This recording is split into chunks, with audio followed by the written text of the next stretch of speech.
Hello, good morning. This is Ted from the Devil's in the Detail. This week we've collected this little gem that's been tucked away in a garage for a couple of years. 50,000 miles, genuine, full BM history. But like a lot of wealthy people, this car was replaced shortly after, well, at 50,000 miles, and replaced with something else, and this was just left in the garage. So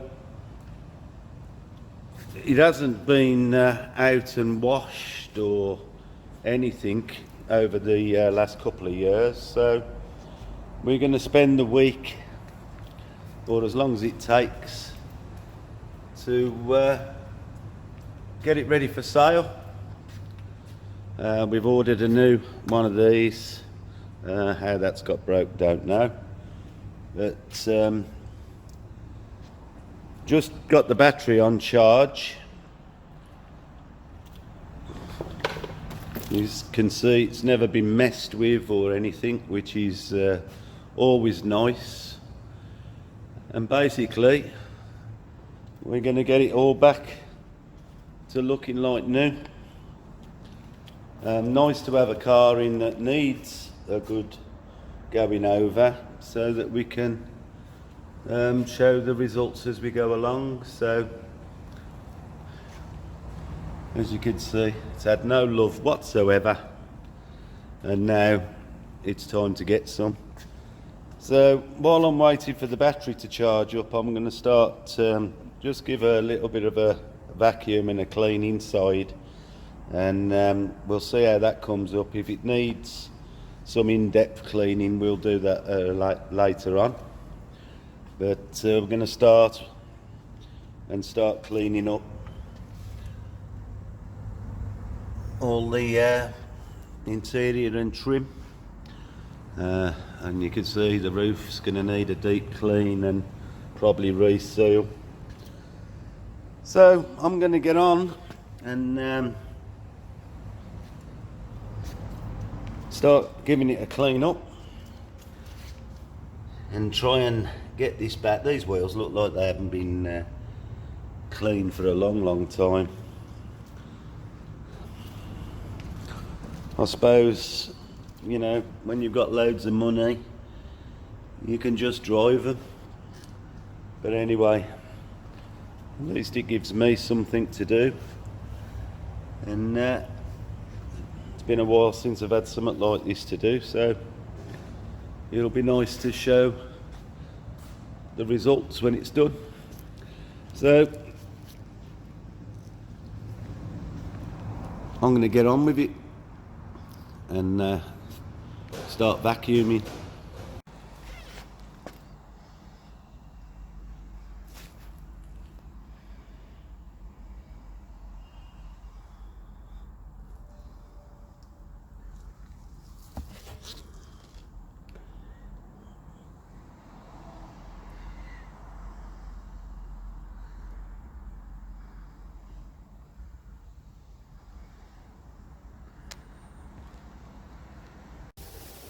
Well, I've been cleaning the interior of this car, and I'm just going to remove some of the loose stuff off the roof.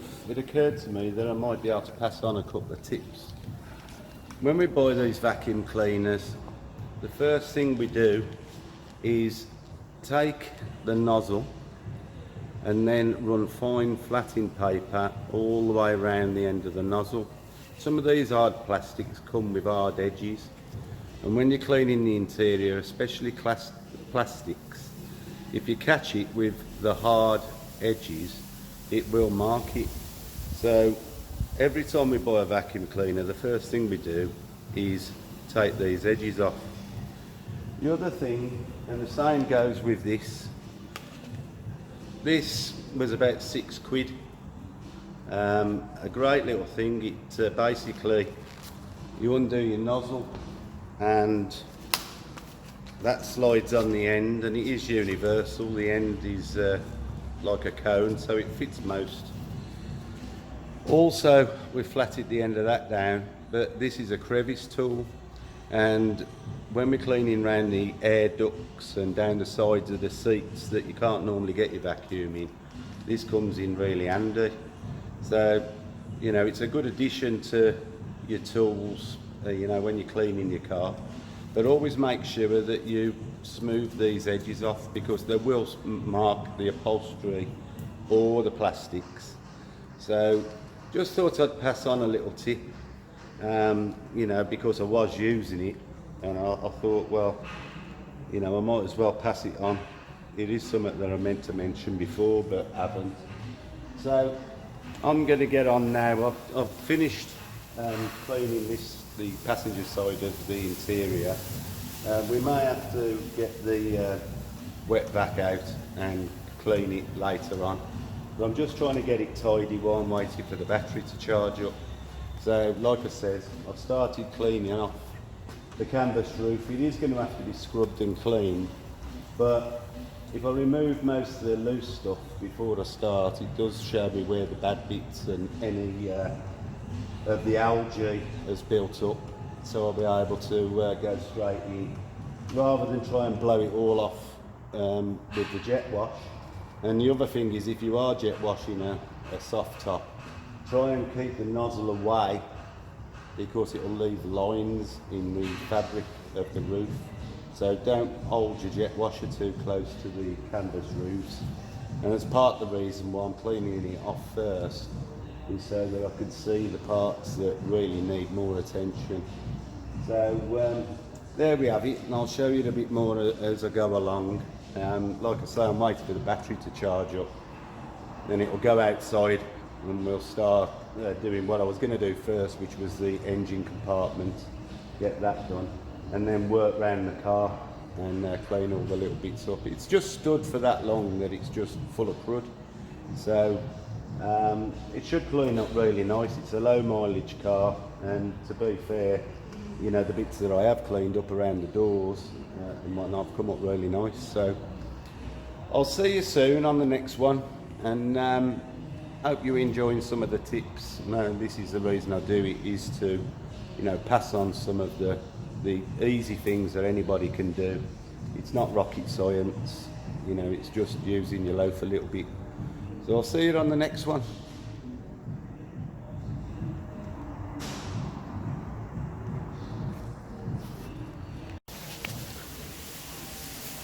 Hi again.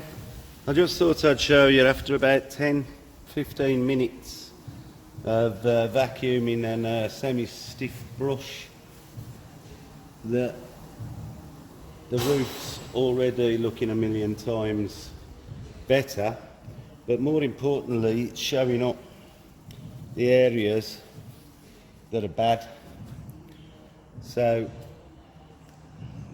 there's some algae that you can see embedded across the front of the roof.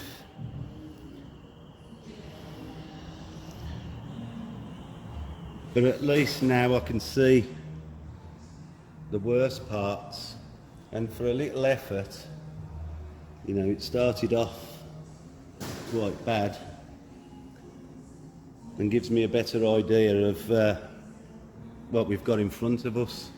And you can see the amount of dust that it's accumulated, and yes, it should have been washed first, but the fact that it's got a flat battery has led me to start in a different direction, because I'm not going to stand there waiting for the battery to charge up. So there you are. I'll show you a bit more as we get going and get more done, but yep, it's coming on. I'll see you on the next one. See you later.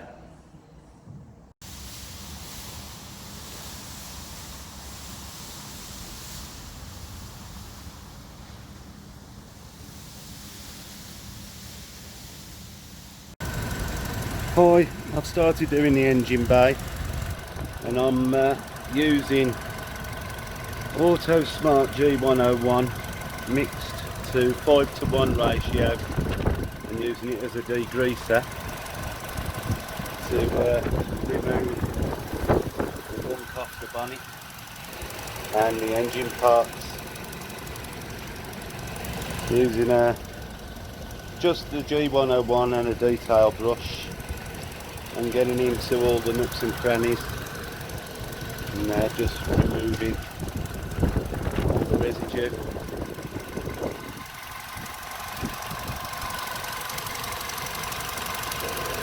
I'll carry on and show you when it's done.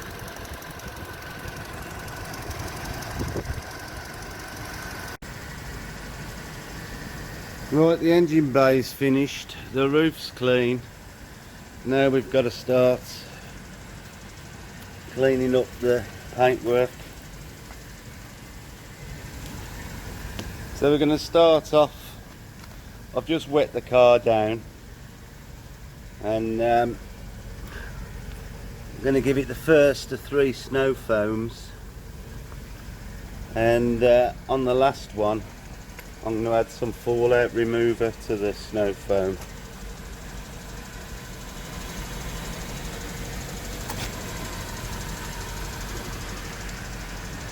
Very, very grimy.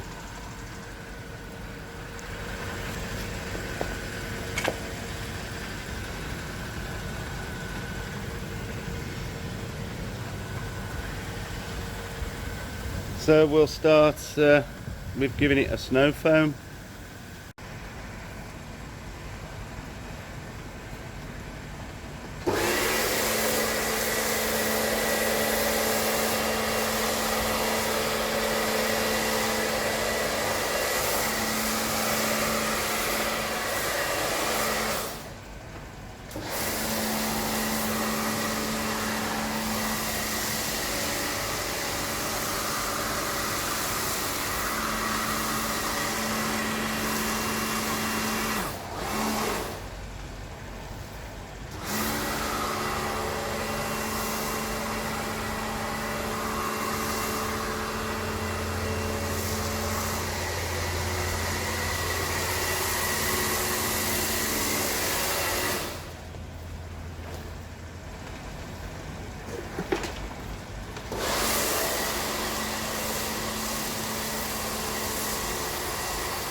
That'll be the first of 3 runny snow foams. I'm going to let that run off for 5 minutes and then rinse it and do another one.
As you've probably seen, I've gone around all the gaps and the grills and the edges of the window glass. Any mould that was there, I've rubbed out, and I've used G101 to agitate it inside the petrol flap. All the hard to reach places where the gunk gets stuck in.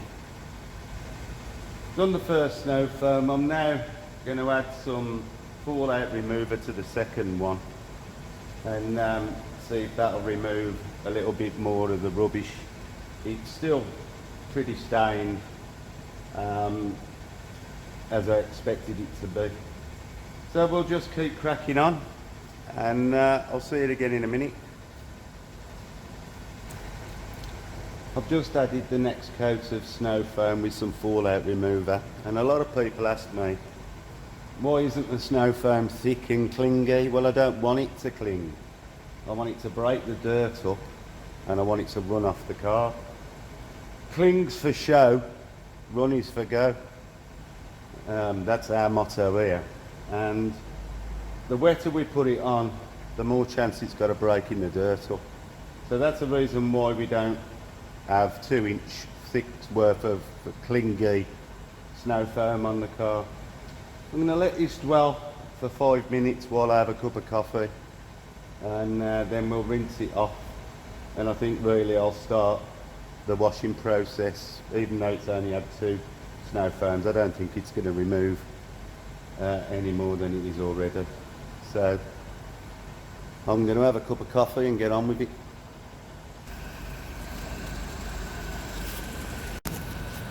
Right, so I've washed the car twice, and we've still got quite a lot of tar spots to deal with. You can see all over the car.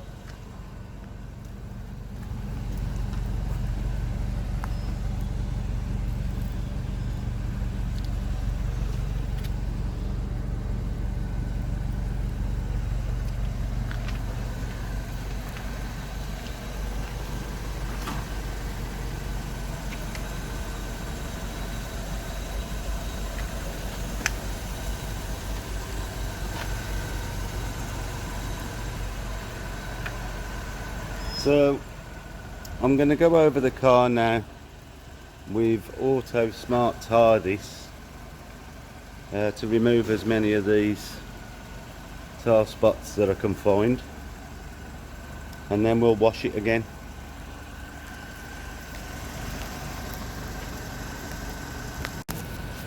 Right, so I've washed the car twice, and we've still got quite a lot of tar spots to deal with. You can see all over the car.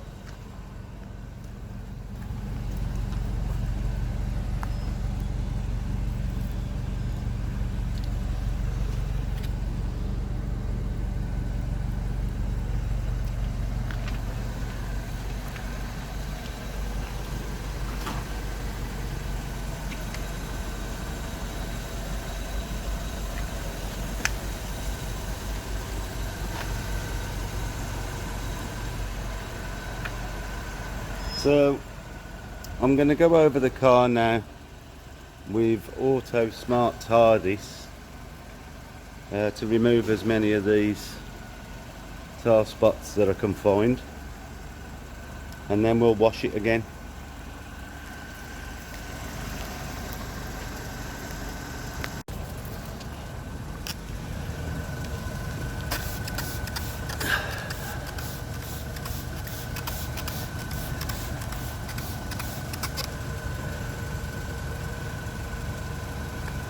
The TARDIS doing its job.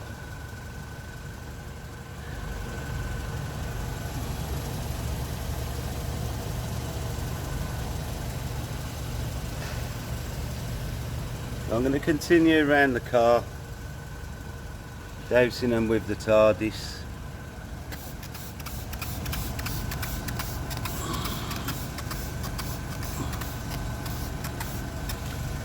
and then I'll wipe it down, and then once they're off I'll wash the car again. See you in a bit. Well, after I went round the car getting the tar spots off, I could feel that the paintwork was contaminated more with something else, so I put some carousel by Built Amber on the car to find the metal filings,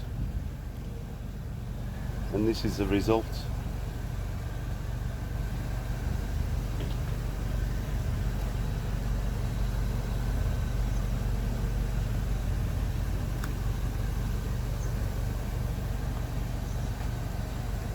So at 50,000 miles it's completely contaminated with metal filings.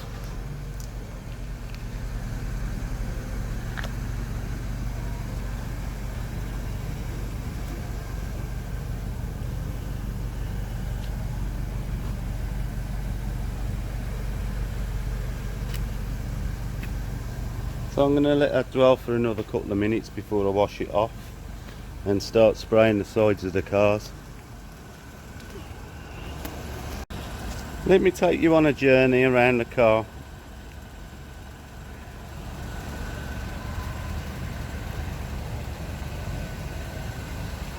Everywhere where it's red is where it's found metal particles. This is off brake pad dust from its own brakes and everybody who is driving alongside you or around you. It's in the atmosphere. These do not come out when you're washing a car and can only be removed either with a clay bar or chemically like this.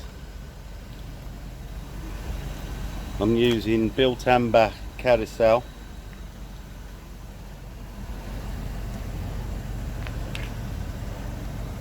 And as you can see,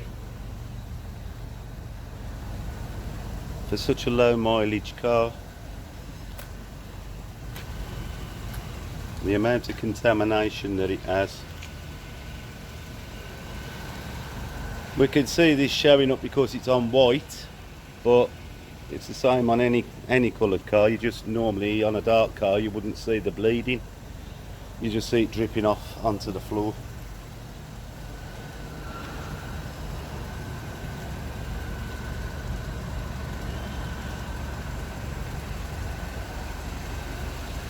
So when you hear me talk about a car spa day, this is the treatment that they receive, decontamination, and then sealed with a sealant or a wax or ceramics, whatever the customer would like.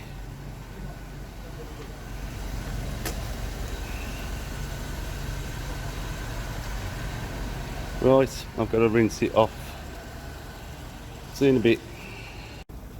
Okay, I've now foamed the car again, and I'm going to let this dwell for a while. What it'll do, it'll find any of the carousel that's lingering, or the tar disc that I got the tar spots off. As you can see, there's traces of red in the foam, so some of the carousel was stuck behind the door handle. So I'm going to let this dwell before I wash the car again. So it should look a lot cleaner once it's washed this time. Fortunately there doesn't look a lot of the carousel lingering, but I did give it a good rinse off first. So I'll leave this for a couple of minutes. See, behind the mirror. Don't want to leave it there because when it rains later on it'll run down the panel of the car, and obviously people wonder what the red stuff is, so got to make sure that we get rid of it. There's a bit there coming from behind the mirror.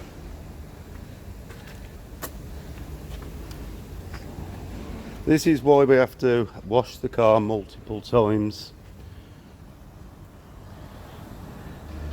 You know, people sometimes ask me, what does a spa day consist of? Well, you can see exactly what it consists of. It's not, you know, a quick valet. You know, it gets quite intense. The car will be cleaner, or as clean as when it come off the production line by the time we finished. So there we are, just going to leave that to dwell, and then I'm going to wash the car again. I'll see you in a bit. Well, the car's washed. Looks a damn sight better than it did earlier. So now we're going to drive it in and blow dry it, and see what it looks like when it's dry.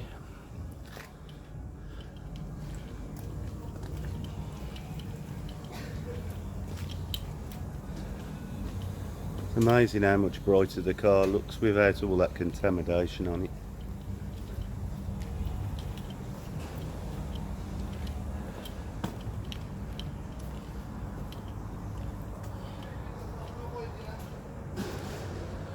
Looks nice. Right, get it in. I never showed you the engine bay finished, so there you go.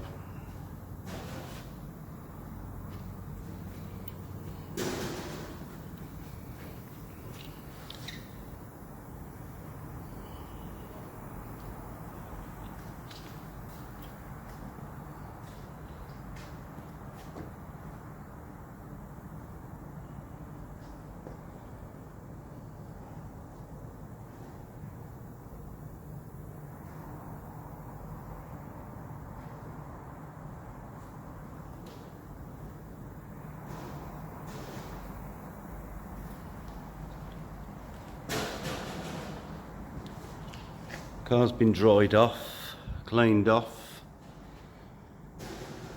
and ready for polish. It's not been machine polished, but we'll put a coat of nice sealer on it or something.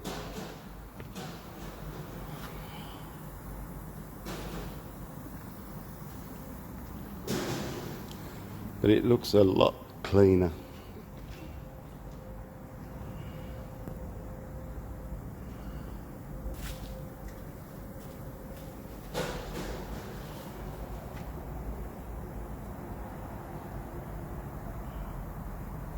Finished.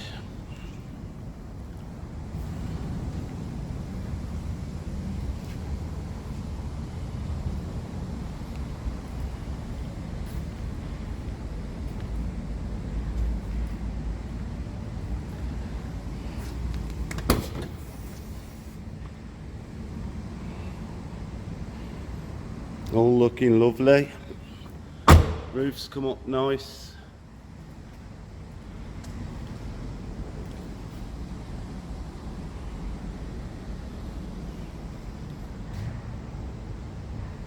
Engine bay looks how it should. Still waiting for the battery.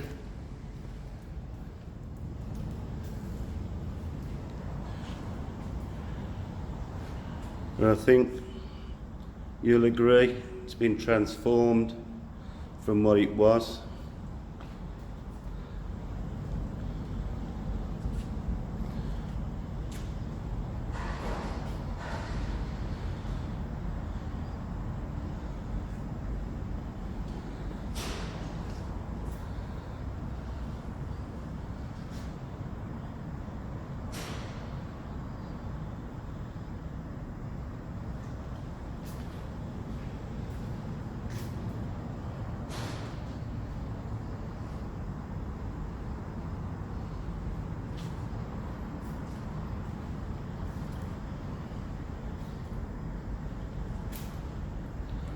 And there you go.